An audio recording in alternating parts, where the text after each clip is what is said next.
মুখ্যমন্ত্রী মমতা বন্দ্যোপাধ্যায় লন্ডন থেকে পড়াশোনা করেছেন বলে মালদার মোথাবাড়ির ঘটনা সম্পর্কে অবগত নন। সাংবাদিক বৈঠকে এভাবেই আক্রমণ করেছেন সিপিএম এর রাজ্য সম্পাদক মোহাম্মদ সেলিম। তার আরো মন্তব্য, পশ্চিমবঙ্গকে এভাবে শাসন করা যাবে না, যার অর্থ মুখ্যমন্ত্রীর অবহেলা, অশান্তি উস্কে দিচ্ছে। সেলিম আরো বলেছেন, তৃণমূল এবং বিজেপি মূলত একই দল। তিনি বলেন যে উভয়ই আরএসএস প্রধান মোহন ভাগবতের নজরদারিতে রয়েছে এবং বিচ্যুতি ছাড়াই তার নির্দেশ অনুসরণ করে। দেখেছেন গত কয়েকটা নির্বাচনে বিজেপি তৃণমূল মিলে বহিরাগত বহিরাগত চিৎকার করছিল, এখন আবার বলে না।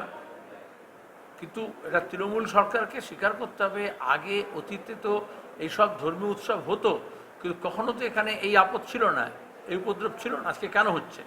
তাদের ব্যর্থতা, এই ব্যর্থতাকে ঢাকার জন্য অন্যের উপরে দোষ চাপাচ্ছে।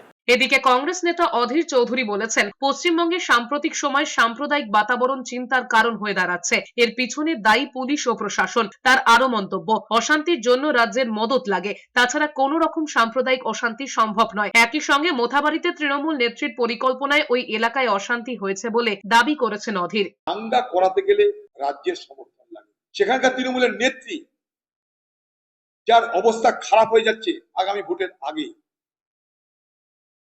তার পরিকল্পনায় এই দাঙ্গা হয়েছে।